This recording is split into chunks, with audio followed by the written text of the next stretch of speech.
Imagina a dos jóvenes de clase alta viviendo en una mansión de Beverly Hills, con autos de lujo, universidades privadas, con un futuro brillante, pero que de repente cometen un crimen tan brutal que conmociona a todos los Estados Unidos. No se trata de un robo ni un ajuste de cuentas, sino del asesinato a sangre fría de sus propios padres. Está la historia de Lick y Eric Menéndez, dos hermanos que crecieron entre privilegios, pero según ellos también crecieron entre abusos, miedos y un abuso tan tóxico que un día explotó en violencia.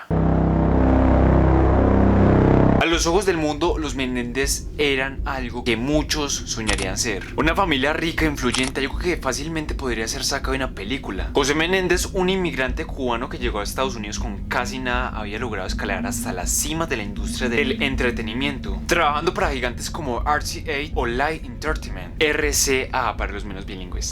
Y como sé que algunas de las personas que están viendo este video no tienen la mínima idea de qué trata lo que se les acaba de decir, aquí te lo explico, para que entremos en contexto de la historia. Fry Corporation of America fue una empresa estadounidense muy importante, sobre todo en el siglo XX. Se dedicaba a la electrónica, la radio y la música. En música, RCA Records es una de las compañías discográficas más famosas donde firmaron artistas como Elvis Presley y otros. Y por otro lado tenemos el Light Entertainment, que significa entretenimiento en vivo, en el cual se dedica a distribuir películas, videos y producir contenido de entretenimiento. Su carácter fuerte y su ambición lo convirtieron en una figura respetada e incluso temida. Por otro lado, Kitty, su esposa, había dejado su carrera como maestra para dedicarse por completo a la familia. Era vista como una mujer refinada, elegante, siempre sonriente al lado de sus dos hijos. Vivían en una mansión de más de $5 millones de Beverly Hills, rodeados de lujos, autos de alta gama, jardines perfectamente cuidados y una vida de excesos. Lai, el mayor, estudiaba en Princeton, que es estudiar como en Harvard, mientras que Eric se destacaba como un joven tenista prometedor. Todo parecía perfecto, pero según los propios hermanos, esa perfección solo era una fachada. Años después, durante el juicio, romperían aquel silencio para contar una historia totalmente distinta. Afirmaron que desde niños fueron víctimas de abusos sexuales continuos por parte de su padre. Describieron episodios espeluznantes ocurridos en la intimidad del hogar. Mientras las puertas de la mansión permanecían cerradas al mundo exterior, José, según su testimonio, no solamente era un padre exigente, sino también un hombre controlador que ejercía poder total sobre sus vidas, incluso en lo más íntimo. Lo más perturbador es que los hermanos también acusaron a su madre, Kitty, de saber lo que ocurría y no hacer nada. Dijeron que Kitty, emocionalmente inestable, sufría de problemas mentales y que muchas veces estaba medicada o ausente, pero que aún así permitía aquel abuso. Incluso también aseguraron que también ejercía violencia física y mental sobre ellos, donde según ellos eran prisioneros dentro de su propio hogar. Vivían atrapados en una clase de cárcel dorada, rodeada de lujos, pero según ellos con una infancia totalmente llena de miedo, incluso humillación y dolor. Años más tarde, cuando el mundo los juzgó por lo que hicieron, esa historia de terror sería el centro de su defensa. No mataron por dinero según ellos, sino que ya porque no podían más. La noche del 20 de agosto del año 1989, la imagen de la familia perfecta se rompió para siempre. José y Kitty Menéndez estaban en la sala de su casa como normalmente lo solían hacer, como cualquier noche, cualquier domingo, que acostumbraban cenar y luego descansar viendo la televisión. No sabían que era la última noche con vida. Tras tanto, sus hijos Lai y Eric habían salido en su auto, compraron cartuchos de escopeta calibre 12, luego fueron al cine para construir una coartada y luego regresaron a la casa con las armas escondidas en el coche. Afuera todo parecía tranquilo, pero dentro de ellos toda una tormenta. Entraron por la puerta principal y se dirigieron a la parte de la sala, sin decir una sola palabra, solo subieron la escopeta y se escucharon disparos. El primero en caer sería su padre José, de un disparo en la cabeza, lo cual lo mataría instantáneamente. Luego se dirigieron a su madre. Kitty intentó huir confundida, aterrada, pero no tuvo oportunidad. Fue alcanzada por múltiples disparos y tan aterrador que su rostro quedó desfigurado. Los hermanos dispararon tantas veces que tuvieron que recargar las armas varias veces, donde fue una ejecución a sangre fría por sus propios hijos. Minutos después, Lai tomó el teléfono y llamó al 911, su voz aparentemente en estado de shock. Gritaba desesperado: "Alguien mató a mis padres". Yes, please. What's the problem? What's the problem? What's the problem?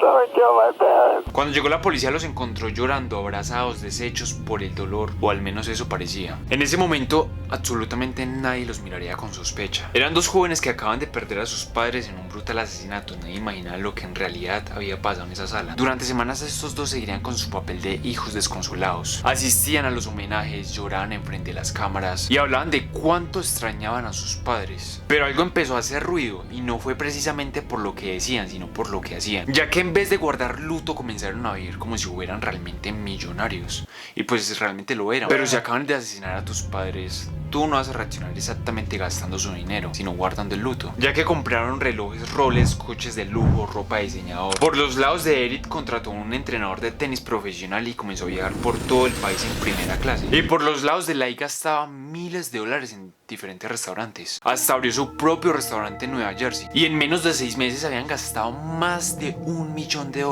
Y claro, aquí la gente empezó a preguntarse por qué dos hijos que estaban en luto, por qué estaban actuando así. Pero el verdadero quiebre llegó cuando la culpa le estaba pesando a Eric. En una de sus sesiones con el terapeuta, Jerome Ousiel rompió el silencio y lo confesó todo: el asesinato, los detalles e incluso el plan. Fue una confesión privada supuestamente protegida por el secreto profesional que se maneja. Pero cuando Lai se enteró de que Eric había hablado, se enfureció. Amenazó directamente al terapeuta y le dijo que si decía una sola palabra lo iba a matar.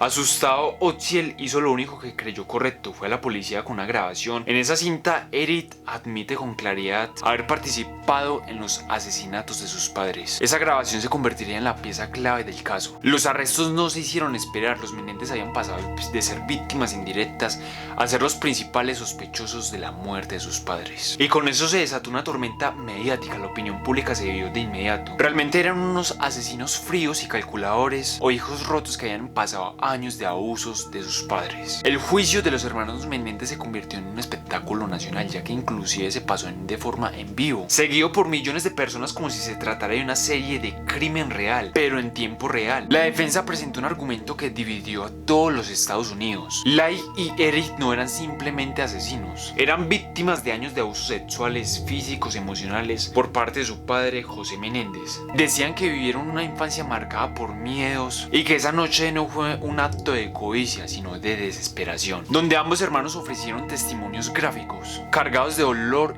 y detalles difíciles de escuchar. Hablaron de abusos desde que eran pequeños, de una madre que sabía todo y nunca hizo nada, y de un ambiente familiar donde el control y el miedo reinaban. Las declaraciones estremecieron el público, pero claramente también surgieron dudas. Diferentes preguntas como: ¿era todo real o simplemente era una justificación para justificar, valga la redundancia, ese crimen tan brutal? La fiscalía tenía otra historia, y con la cual estoy mucho más de acuerdo con esta teoría que te voy a contar ahora, y no la que dijeron ellos. Según la fiscalía, para ellos no hubo desesperación, hubo codicia, un plan frío y meticuloso para quedarse con la herencia millonaria. Dijeron que los hermanos actuaron con total conciencia, que fueron al cine a fabricar una coartada, que compraron las armas con anticipación y que después del crimen vivieron una vida de lujos sin ningún tipo de remordimiento alguno. El primer juicio terminó sin veredicto, ya que el jurado no logró ponerse de acuerdo, pero en el segundo juicio, con más pruebas, otro enfoque y sin cámaras en la sala, el destino de los hermanos quedó sellado. Fueron declarados culpables de asesinato en primer grado. La sentencia fue clara: cadena perpetua sin posibilidad de libertad condicional. Desde entonces, Lai y Eric han pasado sus vidas en prisión, separados durante décadas,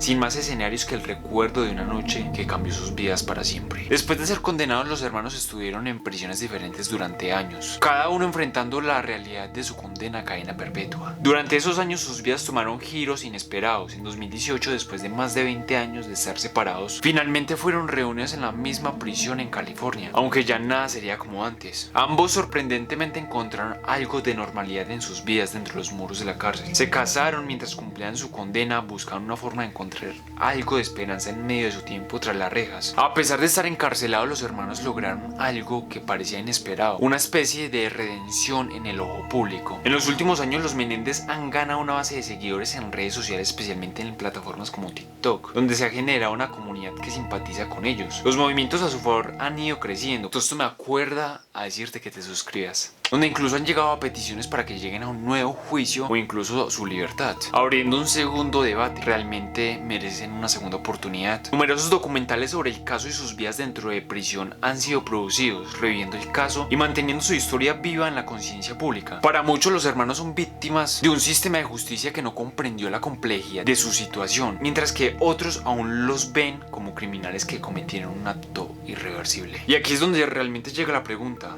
¿tú qué crees? ¿Los Menéndez merecen otra oportunidad o no merecen absolutamente nada? Déjamelo en los comentarios.